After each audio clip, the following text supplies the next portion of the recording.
ओम सूर्याय नमः। आज हम श्रद्धा और विश्वास के साथ रविवार व्रत कथा सुनेंगे। सूर्य देव जो समस्त संसार को प्रकाश, ऊर्जा और जीवन देते हैं, उनकी कृपा से हमारे जीवन के सभी दुख, रोग और दरिद्रता दूर होती है। तो आइए श्रद्धा और भक्ति के साथ कथा का श्रवण करते हैं। एक राजा था और एक रानी थी। उनके पास सिपाही, घोड़े, दास दासियां, धन दौलत सब कुछ था। सिर्फ उन्हें संतान नहीं थी। इस कारण से राजा और रानी बहुत ही ज्यादा दुखी रहते थे। संतान प्राप्ति के लिए उन्होंने हर तरह का दान, धर्म, धार्मिक अनुष्ठान, जप, मंत्र, व्रत, पूजा पाठ किए, लेकिन कोई भी फायदा नहीं हुआ। जब राजा रानी दोनों ही बुढ़ापे की ओर बढ़ रहे थे, बुढ़ापे की ओर बढ़ते गए तो क्या होना क्या था। दोनों गहन सोच में पड़ गए कि अब हमारे इतने बड़े राज्य का क्या होगा। कौन बनेगा इस राज्य का वारिस, कौन लेगा प्रजा की जिम्मेदारी। राजा रानी दिन रात इस चिंता में घुलने लगे। उन्हें खाने पीने की अब सुध भी नहीं रही थी। एक दिन राजा के दरबार में एक साधु आता है तो दासी रानी को बताती है। तब वह दासी से कहती है, ये मेरा अंतिम दान धर्म है। इसके बाद मैं अपने हाथों से कोई दान धर्म नहीं करूंगी। रानी चावल भरा छाछ हाथ में लेकर बाहर आती है। अब रानी भिक्षा देते हुए साधु को बहुत ही ज्यादा चिंता में लगती है। साधु पूछते हैं, रानी जी क्या हुआ, आप इतनी उदास क्यों हो। तब रानी साधु को सारी हकीकत बताती है और रोने लगती है। इस पर साधु कुछ पल के लिए गंभीर हो जाते हैं और कहते हैं, चिंता मत करो रानी, आपकी संतान की इच्छा अवश्य पूरी हो जाएगी। आपकी कोख से एक पुत्र जन्म लेगा, लेकिन वह मात्र 14 वर्ष तक ही आप लोगों के साथ रहेगा। उसके आगे वह मृत्यु लोक को प्राप्त हो जाएगा। इससे बढ़कर आपको कुछ देना मेरे लिए संभव नहीं है।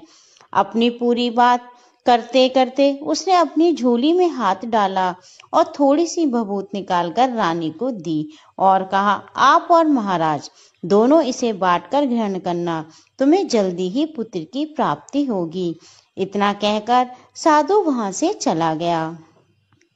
अब साधु के जाने के बाद रानी सोचने लगी, 14 साल ही सही, इतने समय के लिए मुझे पुत्र तो मिलेगा, मेरे लिए इतना ही काफी है। उतने साल तक मैं उसे जी जान से बड़ा करूंगी, उसे ढेर सारा प्यार दुलार दूंगी, अपनी संतान की सारी मुरादें मैं पूरी करूंगी।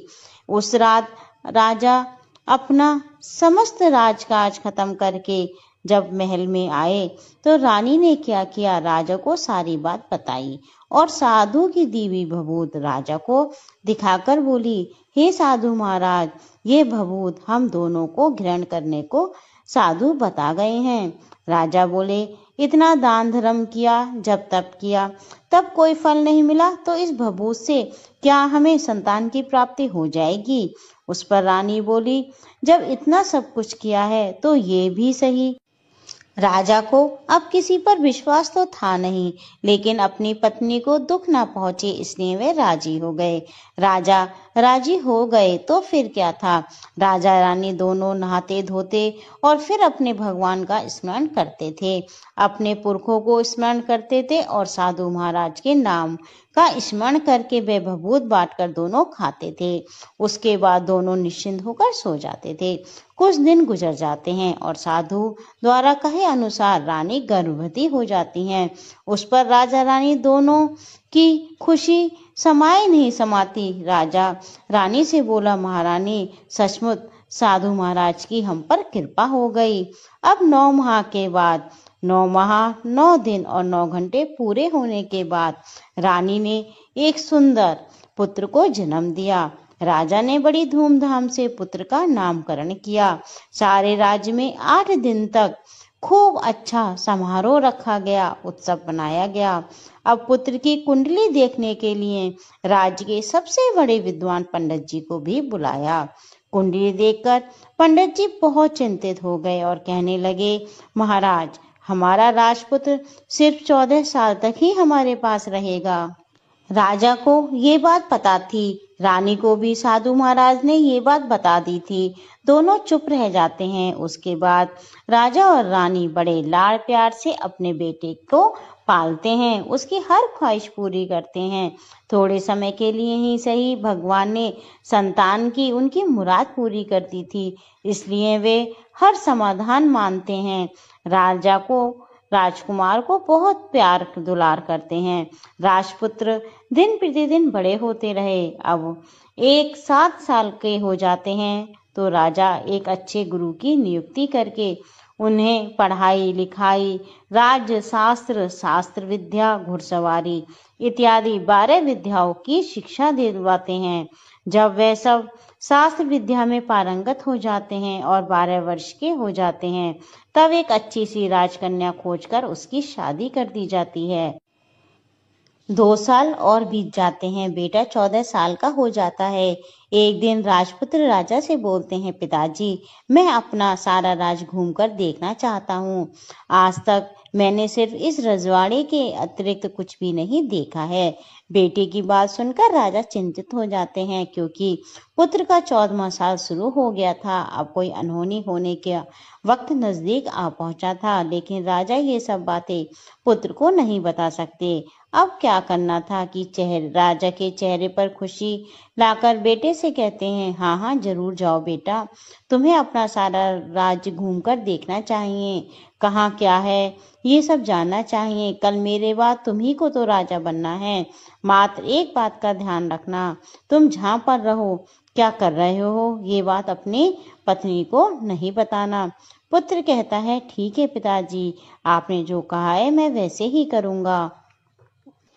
अब राजपुत्र दिन भर अपनी पत्नी के साथ रहते हैं और रात को ठीक 12 बजे बिस्तर से उठकर बाहर चले जाते हैं और फिर सवेरा होने से पहले महल में आकर सो जाते हैं। ऐसा बहुत दिनों तक चलता रहा। अब पुत्र का 14वां साल खत्म होने में कुछ ही दिन बाकी थे। इतने में क्या होता है कि उसकी पत्नी यानी छोटी रानी रात में जाग जाती हैं। वह देखती हैं कि बिस्तर पर राजपुत्र नहीं है। वह महल में सब जगह देखती हैं तो राजपुत्र ने कहीं भी नहीं दिखाई देते। तो अब वह क्या करें, किससे कहें, वे चुपचाप रहती हैं। फिर सुबह पर देखती हैं कि उनके पति अपनी जगह पर सोए हुए हैं। वह अपने पति से कुछ नहीं पूछती, लेकिन दूसरी रात भी वैसा ही होता है। तीसरी, चौथी, ऐसा बहुत दिन तक चलता रहता है।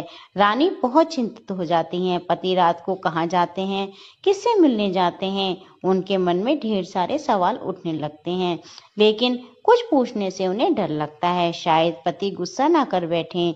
सास ससुर से पूछने के बारे में सोचा तो अपनी कुल और मर्यादा बीच में आ जाती है। इस तरह से वह मनी मन कुढ़ती रहती हैं। इस हालत में ना तो वह खाना खाती हैं, ना कुछ खेल कूद करती हैं।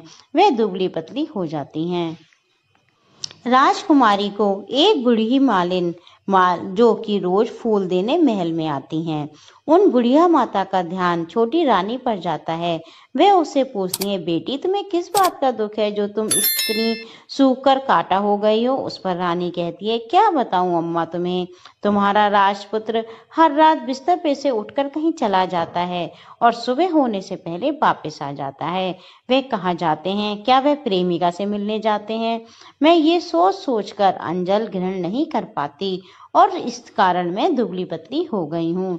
बुढ़िया ये सब बातें सुनकर उन्हें एक उपाय बताती है, तो बेटी से करने को कहती है, आज रात तुम सोना मत, उसके पीछे पीछे जाकर देखना कि वे कहाँ जाते हैं, क्या करते हैं, तो तुम इस तरीके से उनकी पहरेदारी भी कर लोगी और तुम्हारा भ्रम भी दूर हो जाएगा। अब रानी बुढ़िया के कहे के अनुसार चलती है। उंगली की जलन से उसे बड़ी देर तक नींद नहीं आती, लेकिन बाद में वह सो जाती है। दूसरे दिन सुबह बुढ़िया माता फूल लेकर आई।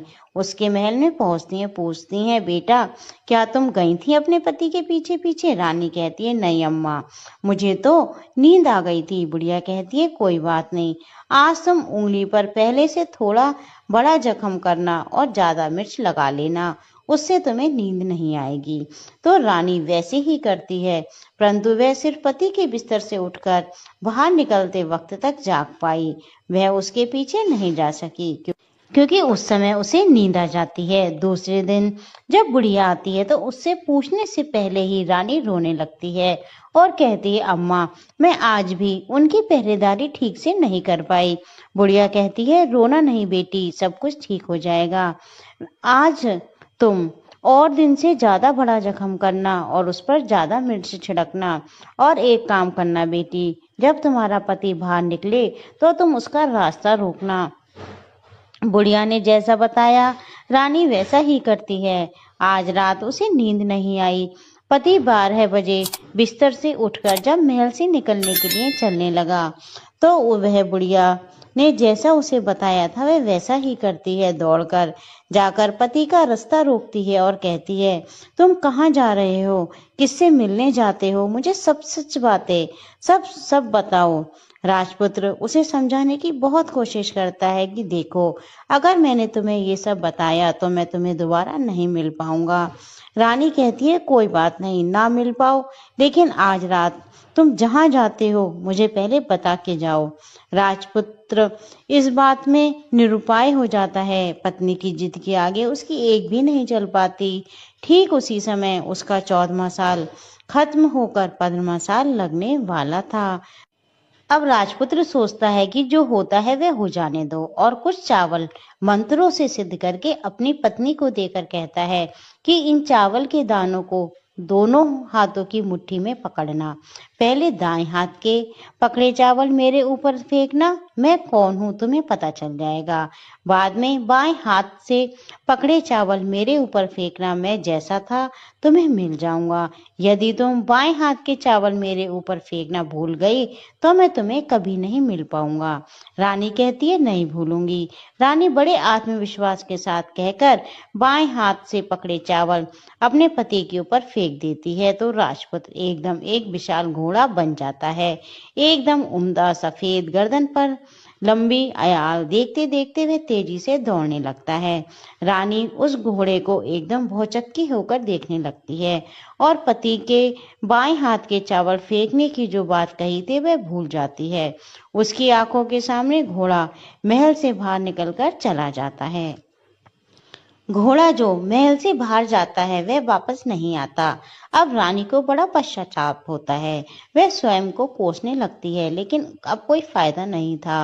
राजपुत्र अब वापस नहीं आया। सुबह होते ही महाराजा महारानी को सब बात पता चलती है तो उन्हें बहुत दुख होता है। वे बिस्तर पकड़ते हैं और राह देखते हैं एक दिन उनका बेटा वापस आ जाए। इस तरह 1 महीना गुजरता है, 2 महीने गुजरते हैं, 3 महीने गुजरते हैं, 6 महीने गुजरते हैं। राजपुत्र का कोई भी अता पता नहीं लगता। प्रधान राजपुत्र को ढूंढने के लिए राज के गांव गांव सिपाही भेजते हैं, लेकिन उसमें उन्हें कोई भी सफलता नहीं मिलती। उधर रानी की जिद के कारण पति गायब हो गया। ये सोचकर वह मनी मन अपने आप को कोसती रहती है और प्रण लेती है कि कुछ भी करके पति को ढूंढ कर लाएगी और उसे वापस घर लेकर आएगी। एक दिन वह सुबह उठकर सास ससुर के महल में जाती है और कहती है, मैं अपने पति की खोज में जा रही हूँ। महाराजा महारानी को और क्या चाहिए था, कुछ भी करके उनका बेटा उन्हें वापस मिलना चाहिए था। वे बहू को जाने की अनुमति देकर कहने लगे, बेटी तुम्हें जो चाहे वे करो, जहाँ जाना है वहाँ जाओ, लेकिन हमारे बेटे को वापस लेकर आओ, भगवान तुम्हें कामयाबी दे। अब रानी क्या कहती है कि अपना शाही वेश बदलकर एक सेठानी बन जाती है। कुछ दास दासियों को, कुछ नौकरों को साथ में लेकर, कुछ सामान को साथ में लेकर वह राज्य की सीमा पर जाकर वहां एक भोजनालय खोल लेती है और वहां आने जाने वाले सब यात्रियों को खाना मुफ्त में देने लगती है। लेकिन शर्त एक रखती है कि खाने वाले को उसकी देखी कोई अजीब चीज उसकी मालकिन को यानी राजकन्या को बतानी पड़ेगी। अब क्या था, वहां आने वाला हर नागरिक अपनी तरफ से मैंने ये देखा है, मैंने ये देखा है कहकर मुफ्त का खाना खाकर चला जाता था, परंतु रानी को जो बात सुननी थी वो उसे कोई भी नहीं बताता था। ऐसे ही बहुत दिन बीत गए तो उधर क्या होता है कि रानी के महल फूल लेकर जाने वाली बुढ़िया के एक बेटा और एक बहू थे। उसका एक छोटा बेटा था, यानी बुढ़िया का एक छोटा पोता था।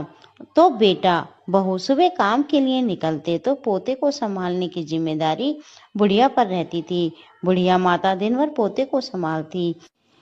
बुढ़िया माता को पान खाने की आदत होती है, तो पान लगाने के लिए बुढ़िया माता को चूना चाहिए था। चूने को तैयार करने के लिए वे सीपियां लेकर आईं और सीपियों को भूनने के लिए गोबर के कंडे चाहिए थे। कंडे इकट्ठे करने के लिए वे बांस की टोकरी लेकर चरवाहे के मैदान में गईं। वहां बहुत सारे कंडे थे। उन्हें जमा करते करते उन्हें घर आने में देर हो गई और अंधेरा हो गया। इस ओर शाम होते होते काम से उनके बेटे बहू भी वापस आ गए और उन्होंने देखा कि उनका बच्चा घर में अकेला है और वो जोर जोर से रो रहा था। वे दोनों बेटे बहू गुस्से से लाल पीले हो गए। इतने में बुढ़िया घर पर पहुंची। बेटे ने पूछा, पोते को अकेला छोड़कर कहाँ गई थी?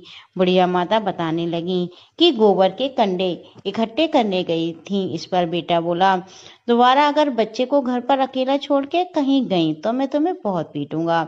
बुढ़िया माता कहने लगी, नहीं बेटा, फिर मैं ऐसा नहीं करूंगी। लेकिन दूसरे ही दिन बुढ़िया माता ये बात भूल गईं और चरवाहे के मैदान पर कंडे इकट्ठे करने चली गईं। शाम को जब वे बेटा बहू काम से लौटे तो देखते हैं कि बच्चा फिर घर में अकेला रो रहा था। अब उनकी सहन शक्ति खत्म हो गई और उन्होंने बुढ़िया माता को घर से निकाल दिया। बुढ़िया माता रात भर घर के बाहर अंधेरे में बैठी रही और सुबह होते ही हाथ में टोकरी लेकर कंडे इकट्ठे करने के लिए चली गई। कंडे इकट्ठे करने का मानो बुढ़िया माता पे पागलपन सवार हो गया था। कंडे इकट्ठे करते करते कब अंधेरा हो गया उन्हें मालूम ही नहीं चला और उन्हें गांव का रास्ता ठीक से नहीं दिखाई दिया। अंधेरे में वे आंखें फाड़ फाड़ के रास्ता देखती रहीं और कहीं आगे निकल गईं। फिर क्या होता है कि उन्हें एक कपिला गाय छन छन की आवाज करते, गले की घंटी बजाते ठुमक ठुमक उस मैदान में आ गई।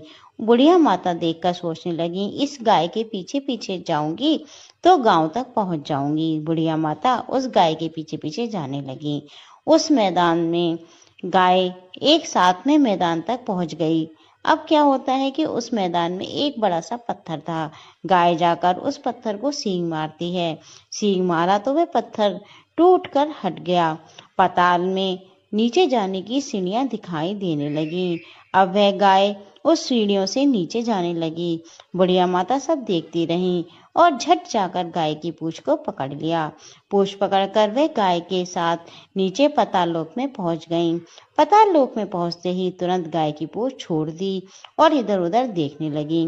वहीं बुढ़िया माता ने देखा कि पाताल में सब जगह जगमगाहट है, दिए जल रहे हैं, तेज रोशनी गाय के ऊपर पड़ती है और एक अद्भुत घटना घटने लगती है। जैसे ही गाय नीचे जाती है उसके गले में अपने आप साकल पड़ जाती है और कोई उसका दूध दुहाने लगता है, लेकिन जो कोई दूध दुह रहा है वह उसे दिखाई नहीं देता। बुढ़िया माता बहुत घबरा जाती है।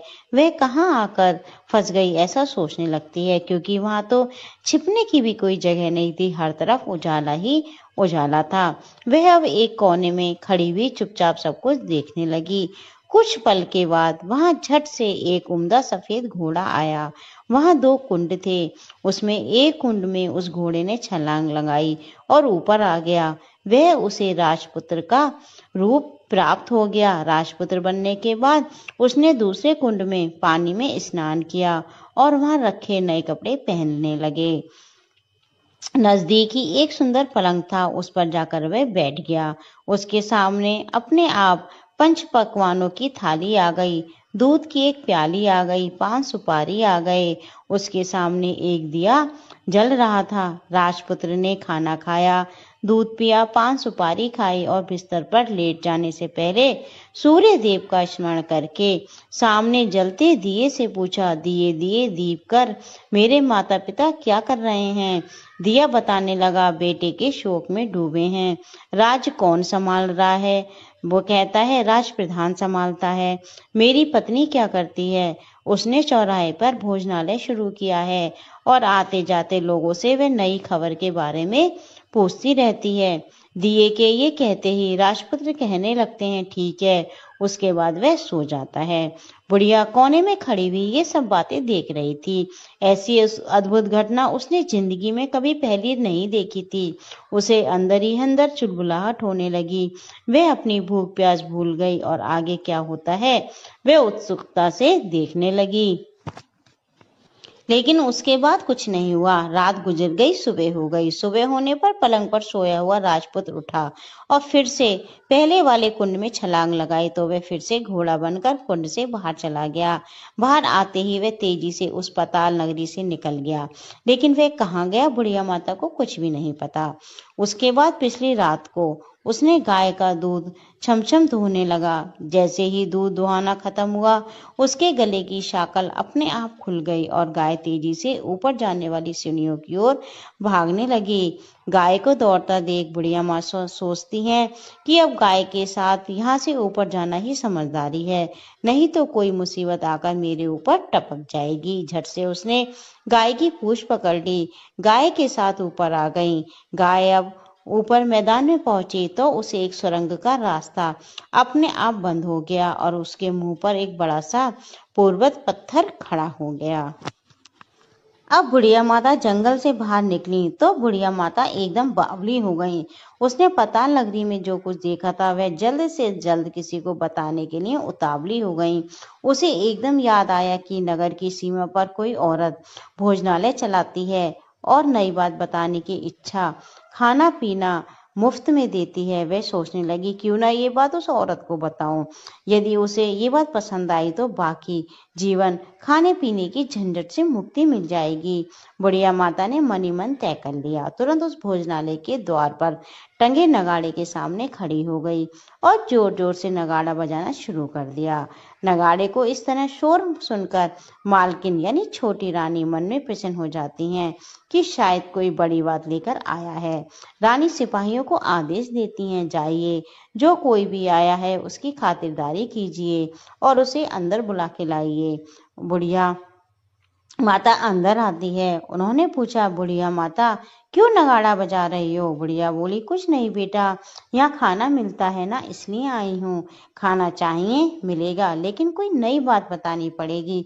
हाँ बताऊंगी, एक बात मालूम है मुझे। ये बात कहकर सिपाही बुढ़िया माता को अंदर ले जाते हैं और उनका बहुत आदर सत्कार करते हैं।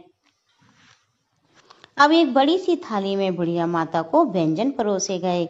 बुढ़िया माता कुछ दिनों से बहुत भूखी थी।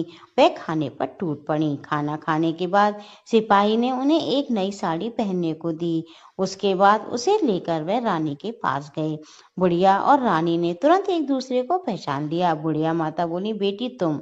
रानी बोली अरे अम्मा आप। कुछ ही देर बाद दोनों भली भांति बातें करती रहीं। आखिर बुढ़िया से कहने लगी अम्मा बताओ तुमने क्या नई बात देखी। नई बात? मैंने कोई नई बात नहीं देखी। वह तो मेरे पास तुम्हें देने के लिए खाने के पैसे नहीं थे इसलिए मैंने तुमसे झूठ कहा और नगाड़ा बचाया। रानी ने कहा अम्मा घबराना नहीं, मैं किसी को तुम्हारा नाम नहीं बताऊंगी।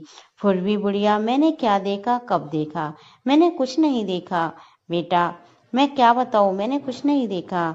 अब बुढ़िया माता से रानी ने बहुत मिन्नतें की तो रानी ने उन्हें बताया। अब बुढ़िया माता ने सारी बातें उस राजकुमारी को बता दी। राजकुमारी को यकीन हो गया कि राजपुत्र उसी का पति है। वह तुरंत बुढ़िया माता से कहने लगी अम्मा मुझे उस जगह पर ले चलो। नहीं बेटी, वह पाताल राज है, सांप है। यदि किसी ने तुम्हें देख लिया तो तुम्हारी जान खतरे में पड़ जाएगी।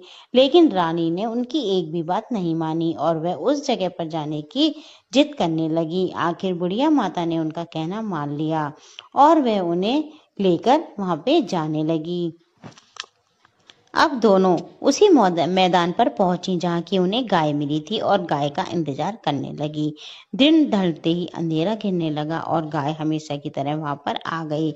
मैदान के उसी कोने में जहां पत्थर रखा था गाय ने सींग मारा तो झट से पत्थर हटकर सुरंग जाने का रास्ता खुल गया। गाय उस रास्ते में नीचे उतर गई तो बुढ़िया और रानी कहने लगी जल्दी आओ बेटा, हम गाय की पूंछ पकड़कर नीचे उतरेंगे। दोनों गाय की पूंछ पकड़कर नीचे उतर गईं। पहले बुढ़िया माता जिस कोने में छुपी थी उस कोने में छिप गई। अब नीचे जब सब कुछ पहला जैसा घटित हो गया। गाय के गले में अपने आप साकर पड़ गई और कोई अदृश्य रूप से उसका दूध धोने लगा। एक सफेद उम्दा घोड़े ने जाकर एक कुंड में छलांग लगाई तो राजपुत्र के रूप में ऊपर आया। राजपुत्र दूसरे कुंड में नहाने लगा। बाद में उसके सामने थाली आ गई, दूध की प्याली, पान, बीड़ा, ठीक वैसे ही हुआ जैसे कि पहले हुआ था। अब राजकुमार ने सूर्यदेव का स्मरण किया और दिए से पूछने लगे, दिए दिए दीप कर मेरे माता पिता क्या कर रहे हैं? तो दिए ने अब कुछ भी जवाब नहीं दिया, बल्कि वह बुझ गया। राजपुत्र को कुछ अघटित हुआ है इसका संदेह हो गया। वह उदास हो गए और जो कुछ हुआ है वह कह दो, ऐसा सोचकर सोने के लिए बिस्तर पर लेट गए। अब रानी का संयम छूट गया। वह दौड़कर पति के पास गई और उसके पैर पकड़ने के लिए आगे बढ़ने लगी। राजपुत्र तुरंत ही पत्नी को पहचान गए। वह झट से पीछे हट गया और चिल्लाने लगा, नहीं नहीं, मुझे मत छूना, सर्वनाश हो जाएगा।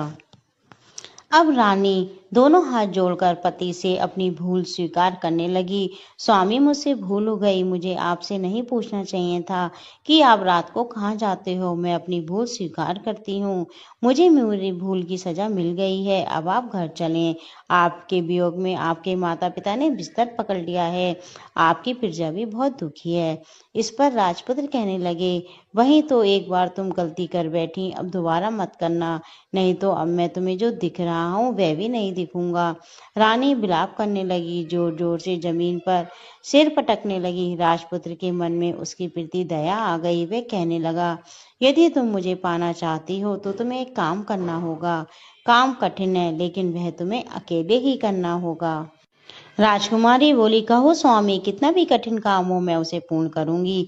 रानी कहने लगी। इस पर राजपुत्र ने उसे बताया कि तुम पाताल से ऊपर जाते ही तुम्हें एक घना जंगल नजर आएगा। ऐसे 6 जंगल पार करने के पश्चात 7वां जंगल मिलेगा। वह जंगल सबसे घना है। उस जंगल के बीचों बीच एक पीपल का पेड़ है। उसके पास की जगह पत्ते, फंदे, जटाएं, कांटे इत्यादि से ढक चुकी है। वहां शेर, भालू, सांप सभी धमा चौकड़ी लगाकर बैठे हैं। तुम सबको भगाकर वह जगह साफ करनी है, जिसकी गोबर से लिपाई करनी है और उसे पवित्र स्थान बनाना है, रंगोली से सजाना है। उसके बाद वहां धूप, कपूर, अगरबत्ती जलानी है, फूल कुमकुम से पेड़ की तने की पूजा करनी है, दूध दही से बने चावल का भोग चढ़ाना है। ये सब दोपहर के 12 बजे से पहले करना होगा।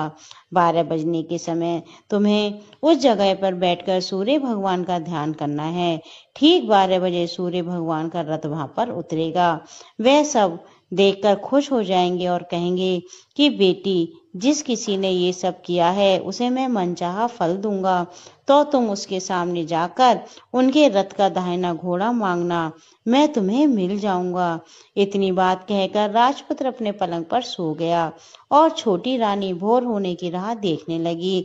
सुबह होते ही बुढ़िया माता के साथ गाय की पूंछ पकड़कर ऊपर आ गई। ऊपर आने के बाद वह बुढ़िया से कहने लगी, अम्मा, अब मैं अकेली ही आगे जाऊंगी, तुम भोजनालय वापस जाओ। वह जंगल में जाकर राजपुत्र की बताई हुई जगह को ढूंढने लगी और स्वयं आरी से वह जगह साफ कर दी। बाद में राजपुत्र ने जैसे बताया उसने लिपाई पुताई करी और दूसरे दिन पौ फटने से पहले उठी, जंगल में उस जगह पहुंची। वहां जाकर इत्र गुलाब का पानी छिड़ककर उस जगह को सुगंधित किया, धूप अगरबत्ती जलाकर उसे पवित्र किया। पूजा की सब सामग्री वहां देख तैयार रखकर सूर्य भगवान का ध्यान करने बैठ गई। जैसा कि पति ने बताया था कि दोपहर को ठीक 12 बजे सूर्य भगवान का रथ उस पीपल के पेड़ पर आकर रुका। सूर्य भगवान ने जब रथ के नीचे देखा तो सुगंधित वातावरण देखकर वह बहुत प्रसन्न हुए। फिर वे बोले, जिस किसी ने ये काम किया है वह यहाँ आकर आज मुझसे जो कुछ मांगेगा मैं उसे दे दूंगा। रानी ने जब ये बात सुनी तो वह बिना समय गवाए दौड़कर उनके सामने और सूर्यदेव को साष्टांग नमस्कार करके बोली, भगवान, ये मैं ही हूँ, मैंने ही ये जगह साफ की है। अच्छा, जो तुम्हें चाहिए वह मुझसे मांग लो। भगवान, मुझे आपके रथ का दाहिना घोड़ा चाहिए। सूर्य भगवान बोले, नहीं नहीं, मैं तुम्हें और कुछ भी दे सकता हूँ, लेकिन ये घोड़ा नहीं दे सकता। मेरे रथ के 12 घोड़े हैं, तुम चाहे तो कोई और घोड़ा मांग लो, लेकिन ये दाहिना घोड़ा नहीं, मैं तुम्हें ये नहीं दे सकता। छोटी रानी ने एक नहीं सुनी, वह सूर्यदेव से एक ही बात कर रही थी कि मुझे ये दाहिना घोड़ा दे दो, नहीं तो मैं आपके पैरों में गिरकर अपनी जान दे दूंगी। अब सूर्यदेव धर्म संकट में पड़ गए। उन्होंने वचन दे दिया था, अब अपने वचन से पलटें तो क्या करें। ठीक है, दे दिया तुम्हें घोड़ा, सूर्यदेव ने कहा। फिर एक बात और भी कही, देखो मैंने तुम्हें घोड़ा तो दिया है, लेकिन वह तुम्हें यहाँ नहीं मिलेगा, तुम्हें उस पाताल में जाकर लाना होगा। रानी बोली, पाताल में ही क्या भगवान, मैं उन्हें पाने के लिए कहीं भी जा सकती हूँ। अब रानी को वचन देकर सूर्यदेव अपने मार्ग में चले गए और उधर रानी जंगल में अपने भोजनालय में आ गई। फिर वह बुढ़िया को लेकर उस मैदान पर गई। जल्द ही शाम हो गई। शाम होते होते वहां वह गाय आई और दोनों गाय की पूंछ पकड़कर नीचे उतर गई। नीचे पाताल में सब घटनाएं पहले की तरह घटने लगी। घोड़े को एक कुंड में नहाकर राजपुत्र बन जाना, नहा धोकर पलंग पर बैठना, सोने की थाली में खाना आना, पान बीड़ा सब उसी तरीके से होने लगा। और राजा ने सब कुछ खाया और दिए से पूछने लगे, दिए दिए दीप कर मेरे माता पिता क्या कर रहे हैं। दिए ने बताया, वे दोनों तुम्हारे शोक में मरने की स्थिति तक पहुंच गए हैं। ऐसा झट से उसकी आंखों से आंसू टपकने लगे। फिर वह पूछने लगा, दिए दिए दीप कर मेरा राज कौन चला रहा है। दिया बोला कि तुम्हारा राज्य प्रधान चला रहा है, वह सब कुछ हड़प चुका है और प्रजा पर बहुत अत्याचार कर रहा है। सुनकर राजपुत्र को बहुत गुस्सा आया। वह गुस्से से अपनी मुट्ठी भींचने लगा, पूछने लगा, दिए दिए दीप कर मेरी पत्नी क्या कर रही है। अब दिया कुछ नहीं बोला, चुप रहा। अब रानी का संयम जवाब दे गया। वह दौड़कर पति के गले लग गई। अब मैं तुम्हें मिल गया, राजपुत्र कहने लगा। सच कहते हो, अब आप फिर से घोड़ा तो नहीं बनोगे ना। राजकुमार कहने लगा, नहीं, मैं दोबारा से घोड़ा नहीं बनूंगा। तुमने जो इतने सारे कष्ट उठाए हैं मुझे पाने के लिए, इसलिए सूर्यदेव ने मुझे सदा के लिए घोड़े के जन्म से मुक्त कर दिया। राजपुत्र ने बड़े प्यार से कहा और उसे गले लगाया, उसके आंसू पोंछे। कुछ देर पश्चात भोर हो गई तो गाय की श्रृंखला टूटकर ऊपर भूलोक जाने लगी। रानी, राजपूत और बुढ़िया उसकी पूंछ पकड़कर ऊपर आ गए। ऊपर आने के बाद वे सीधे भोजनालय में पहुंचे। वहां का सब सामान लोगों में बांट दिया और उसको ताला लगाकर अपने राज्य में लौट आए। राजपुत्र वापस आता तो उसके तेवर देकर प्रधान घबरा गया। राजपुत्र ने उसे बंदी बनाकर कैद खाने में डाल दिया, राज की बागडोर अपने हाथ में ले ली। उसके बाद वह अपने माता पिता को मिलने के लिए महल में गया। तब राजपुत्र क्या देखता है कि उसकी माता पिता उसके शोक में बहुत दुबले पतले हो गए हैं। पुत्र को वापस आया देखकर मरणासन राजा रानी की आंखों से टप टप आंसू बहने लगे। उन दोनों ने पुत्र को गले लगाया, प्यार से सहलाया। इतना होने के बाद उनके सेहत में एकदम सुधार आ गया। अब वे बिस्तर से उठ गए और पुत्र को आशीष देने लगे। राजपुत्र के आने की खबर पूरे राज्य में फैल गई। प्रजा खुशी से फूले नहीं समाई। प्रजाजन राजमहल के सामने इकट्ठे हो गए। राजपुत्र ने भी उन्हें दर्शन दिए और जब वह आज से उन्हें कोई दुख नहीं पहुंचेगा ऐसा वचन भी दिया। अब राजा अपने पुत्र का राज्याभिषेक करने लगे और उसे सिंहासन पर बिठाया। बहू को महारानी का दर्जा दिया। स्वयं अपनी पत्नी के साथ ईश्वर स्मरण करते करते अपनी खुशी से दिन व्यतीत करने लगे। महाराजा बना राजपुत्र अच्छी तरह से राज्य चलाने लगा और अपनी पत्नी के साथ सुख शांति से जीवन व्यतीत करने लगा। उस बुढ़िया माता को रानी ने अपने पास ही रख लिया, उसकी अच्छी तरीके से देखभाल करने लगी। बुढ़िया और उसके बुढ़ापे के दिन अच्छे से गुजर गए। बोलो सूर्य भगवान की जय। इस प्रकार सूर्य देव की महिमा सुनकर और रविवार व्रत को विधि विधान से करने पर भक्तों के सभी कष्ट दूर होते हैं और जीवन सुखमय बनता है। जो भी ये कथा सुनता है अथवा पढ़ता है उस पर सूर्य भगवान की विशेष कृपा बनी रहती है। अगर आपको कथा अच्छी लगी हो तो इसे लाइक करें और ज्यादा से ज्यादा लोगों के साथ इसे शेयर करें। मेरे चैनल को सब्सक्राइब करें। राधे राधे। आपका जीवन मंगलमय हो।